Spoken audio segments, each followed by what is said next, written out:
The Walking Woman by Mary Hunter Austin. The first time of my hearing of her was at Trembler.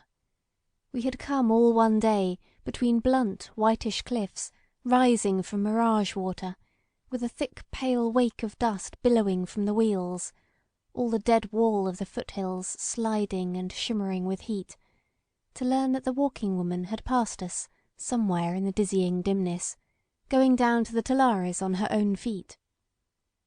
We heard of her again in the carousel, and again at Adobe Station, where she had passed a week before the shearing.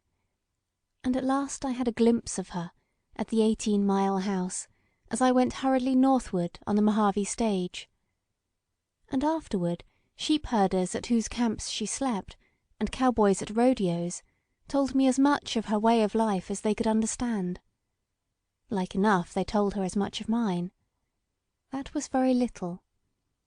She was the Walking Woman, and no one knew her name, but because she was a sort of whom men speak respectfully, they called her to her face Mrs. Walker, and she answered to it if she was so inclined. She came and went about our western world on no discoverable errand, and whether she had some place of refuge where she lay by in the interim, or whether between her seldom unaccountable appearances in our quarter she went on steadily walking, was never learned. She came and went, oftenest in a kind of muse of travel which the untrammelled space begets, or at rare intervals flooding wondrously with talk, never of herself, but of things she had known and seen. She must have seen some rare happenings too, by report. She was at Maverick the time of the big snow, and at Tres Pinos when they brought home the body of Morena. And if anybody could have told whether de Borba killed Mariana for spite or defence, it would have been she, only she could not be found when most wanted. She was at Tunawai at the time of the cloudburst, and if she had cared for it, could have known most desirable things of the ways of trail-making, burrow-habiting small things. All of which should have made her worth meeting, though it was not in fact for such things I was wishful to meet her, and, as it turned out, it was not of those things we talked when at last we came together.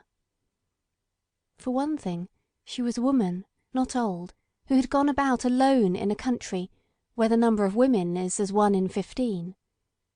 She had eaten and slept at the herders' camps, and laid by for days at one-man stations, whose masters had no other touch of humankind than a passing of chance prospectors, or the halting of the tri-weekly stage. She had been set on her way by teamsters who lifted her out of white-hot desertness and put her down at the crossing of unnamed ways, days distant from anywhere. And through all this she passed unarmed and unoffended. I had the best testimony to this, the witness of the men themselves. I think they talked of it because they were so much surprised at it. It was not, on the whole, what they expected of themselves. Well I understand that nature which wastes its borders with too eager burning, beyond which rim of desolation it flares forever quick and white, and have had some inkling of the isolating calm of a desire too high to stoop to satisfaction. But you could not think of these things pertaining to the Walking Woman, and if there were ever any truth in the exemption from offence residing in a frame of behaviour called ladylike, it should have been inoperative here. What this really means is that you get no affront so long as your behaviour in the estimate of the particular audience invites none. In the estimate of the particular audience, conduct which affords protection in Mayfair gets you no consideration in Maverick. And by no canon could it be considered ladylike to go about on your own feet, with a blanket and a black bag, and almost no money in your purse, in and about the haunts of rude and solitary men. There were other things that pointed the wish for a personal encounter with the Walking Woman. One of them was the contradiction of reports of her, as to whether she was comely, for example. Report said yes, and again, plain to the point of deformity. She had a twist to her face, some said, a hitch to one shoulder. They averred she limped as she walked. But by the distance she covered, she should have been straight and young. As to sanity, equal in certitude. On the mere evidence of her way of life she was cracked, not quite broken, but unserviceable. Yet in her talk there was both wisdom and information, and the word she brought about trails and waterholes was as reliable as an Indian's. By her own account, she had begun by walking off an illness. There had been an invalid to be taken care of for years, leaving her at last broken in body, and with no recourse but her own feet to carry her out of that predicament. It seemed there had been, besides the death of her invalid, some other worrying affairs, upon which, and the nature of her illness, she was never quite clear, so that it might well have been an unsoundness of mind which drove her to the open, sobered and healed at last by the large soundness of nature. It must have been about that time that she lost her name. I am convinced that she never told it because she did not know it herself. She was the Walking Woman, and the country people called her Mrs. Walker. At the time I knew her, though she wore short hair and a man's boots, and had a fine down over all her face from exposure to the weather, she was perfectly sweet and sane. I had met her occasionally at ranch houses and road stations, and had got as much acquaintance as the place allowed, but for the things I wished to know there wanted a time of leisure and isolation. And when the occasion came, we talked altogether of other things. It was at Warm Springs in the Little Antelope I came upon her in the heart of a clear forenoon. The spring lies a mile off from the main trail, and has the only trees about it known in that country. First you come upon a pool of waste, full of weeds of a poisonous dark green, every reed ringed about the water level with a muddy white incrustation. Then the 3 oaks appear staggering on the slope, and the spring sobs and blubbers below them in ashy-coloured mud. All the hills of that country have the down plunge toward the desert, and back abruptly towards the Sierra. The grass is thick and brittle, and bleached straw colour toward the end of the season. As I rode up the swale of the spring, I saw the Walking Woman sitting where the grass was deepest, with her black bag and blanket, which she carried on a stick, beside her. It was one of those days when the genius of talk flows as smoothly as the rivers of mirage through the blue, hot desert morning. You are not to suppose that in my report of a borderer I give you the words only, but the full meaning of the speech. Very often the words are merely the punctuation of thought, rather the crests of the long waves of intercommunicative silences. Yet the speech of the Walking Woman was fuller than most. The best of our talk that day began in some dropped word of hers, from which I inferred that she had had a child. I was surprised at that, and then wondered why I should have been surprised, for it is the most natural of all experiences to have children. I said something of that purport, and also that it was one of the perquisites of living I should be least willing to do without. And that led to the Walking Woman saying that there were 3 things which, if you had known, you could cut out all the rest, and they were good any way you got them, but best if, as in her case, they were related to and grew each one out of the others. It was while she talked that I decided that she really did have a twist to her face, a sort of natural warp or skew into which it fell when it was worn merely as a countenance, but which disappeared the moment it became the vehicle of thought or feeling. The first of the experiences the Walking Woman had found most worthwhile had come to her in a sandstorm on the south slope of Tehachapi in a dateless spring. I judged it should have been about the time she began to find herself, after the period of worry and loss in which her wandering began. She had come, in a day pricked full of intimations of a storm, to the camp of Phil and Gerald, whose companion shepherd had gone a 3 days' pasear to Mojave for supplies. Gerald was of great hardihood, red-blooded, of a full laughing eye, and an indubitable spark for women. It was the season of the year when there is a soft bloom on the days, but the nights are cowering cold, and the lambs tender, not yet flockwise. At such times a sandstorm works incalculable disaster. The lift of the wind is so great that the whole surface of the ground appears to travel upon it slantwise, thinning out miles high in air. In the intolerable smother the lambs are lost from the ewes, neither dogs nor man make headway against it. The morning flared through a horizon of yellow smudge, and by mid-forenoon the flock broke. "There were but the two of us to deal with the trouble," said the Walking Woman. "Until that time I had not known how strong I was, nor how good it is to run when running is worth while. The flock travelled down the wind, the sand bit our faces, we called, and after a time heard the words broken and beaten small by the wind. But after a while we had not to call. At the time of our running in the yellow dusk of day and the black dark of night, I knew where Filon was. A flock length away I knew him. Feel? What should I feel? I knew. I ran with the flock, and turned it this way and that as Filon would have. Such was the force of the wind that when we came together we held by one another and talked a little between pantings. We snatched and ate what we could as we ran. All that day and night, until the next afternoon, the camp kit was not out of the kayaks. But we held the flock. We herded them under a butt when the wind fell off a little, and the lambs sucked. When the storm rose they broke, but we kept upon their track and brought them together again. At night the wind quieted, and we slept by turns. At least Filon slept. I lay on the ground when my turn was, tired and beat with the storm. I was no more tired than the earth was.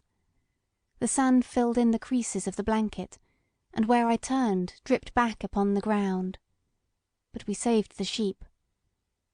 Some ewes there were that would not give down their milk because of the worry of the storm, and the lambs died.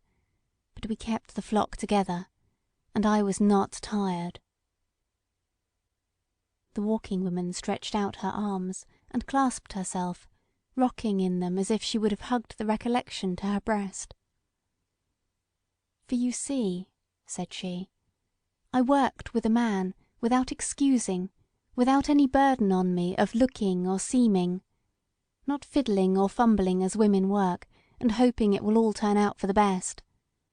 It was not for Filon to ask, 'Can you?' or 'Will you?' He said, 'Do,' and I did. And my work was good. We held the flock."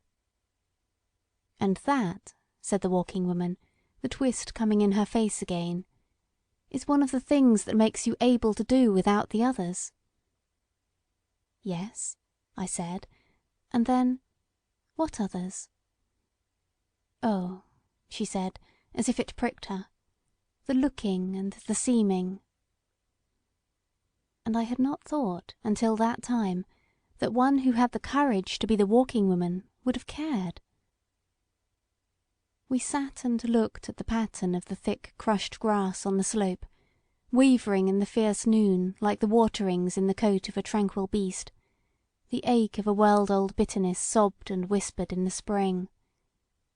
At last, "It is by the looking and the seeming," said I, "that the opportunity finds you out." "Filon found out," said the Walking Woman. She smiled, and went on from that to tell me how, when the wind went down about 4 o'clock, and left the afternoon clear and tender, the flock began to feed, and they had out the kit from the kayaks and cooked a meal. When it was over, and Filon had his pipe between his teeth, he came over from his side of the fire, of his own notion, and stretched himself on the ground beside her. Of his own notion. There was that in the way she said it that made it seem as if nothing of that sort had happened before to the Walking Woman, and for a moment I thought she was about to tell me of the things I wished to know. But she went on to say what Filon had said to her of her work with the flock.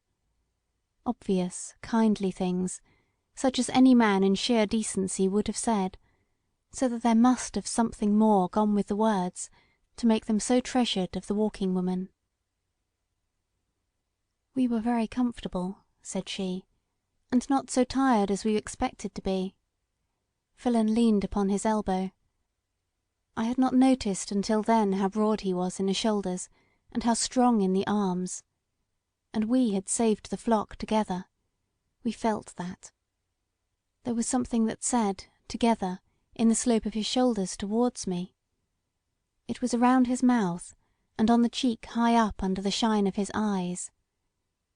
And under the shine, the look that said, we are of one sort and one mind. His eyes that were the colour of the flat water in the tulares, do you know the look? I know it. The wind was stopped, and all the earth smelled of dust, and Filon understood very well that what I had done with him I could not have done so well with another. And the look in the eyes. Ah, ah. I have always said, I will say again, I do not know why at this point the Walking Woman touched me. If it were merely a response to my unconscious throb of sympathy, or the unpremeditated way of her heart to declare that this, after all, was the best of all indispensable experiences, or in some flash of forward vision encompassing the unimpassioned years, the stir, the movement of tenderness were for me. But no. As often as I have thought of it, I have thought of a different reason, but no conclusive one, why the Walking Woman should have put out her hand and laid it on my arm. To work together, to love together, said the Walking Woman, withdrawing her hand again. There you have two of the things, the other you know. The mouth at the breast, said I. The lips and the hands, said the Walking Woman, the little pushing hands and the small cry. There ensued a pause of fullest understanding, while the land before us swam in the noon, and a dove in the oaks behind the spring began to call. A little red fox came out of the hills and lapped delicately at the pool. I stayed with Filon until the fall, said she. All that summer in the Sierras, until it was time to turn south on the trail. It was a good time, and longer than he could be expected to have loved one like me. And besides, I was no longer able to keep the trail. My baby was born in October. Whatever more there was to say to this, the Walking Woman's hand said it, straying with remembering gesture to her breast. There are so many ways of loving and working, but only one way of the firstborn. She added, after an interval, that she did not know if she would have given up her walking to keep at home and tend him, or whether the thought of her son's small feet, running beside her in the trails, would have driven her to the open again. The baby had not stayed long enough for that. And whenever the wind blows in the night, said the Walking Woman, I wake and wonder if he is well covered. She took up her black bag and her blanket. There was the ranch house at Dos Palos to be made before night, and she went as outliers do, without a hope expressed of another meeting, and no word of good-bye. She was the Walking Woman. That was it. She had walked off all sense of society-made values, and, knowing the best when the best came to her, was able to take it. Work, as I believed. Love, as the Walking Woman had proved it. A child, as you subscribe to it. But look you, it was the naked thing that the Walking Woman grasped, not dressed and tricked out, for instance, by prejudices in favour of certain occupations, and love, man love, taken as it came, not picked over and rejected if it carried no obligation of permanency. And a child, any way you get it, a child is good to have, say nature and the Walking Woman. To have it, and not to wait upon a proper concurrence of so many decorations that the event may not come at all. At least one of us is wrong. To work, and to love, and to bear children, that sounds easy enough. but the way we live establishes so many things of much more importance. Far down the dim, hot valley, I could see the Walking Woman with her blanket and black bag over her shoulder. She had a queer, sidelong gait, as if, in fact, she had a twist all through her. Recollecting suddenly that people called her lame, I ran down to the open place below the spring where she had passed. There, in the bare, hot sand, the track of her 2 feet bore evenly and white. End of The Walking Woman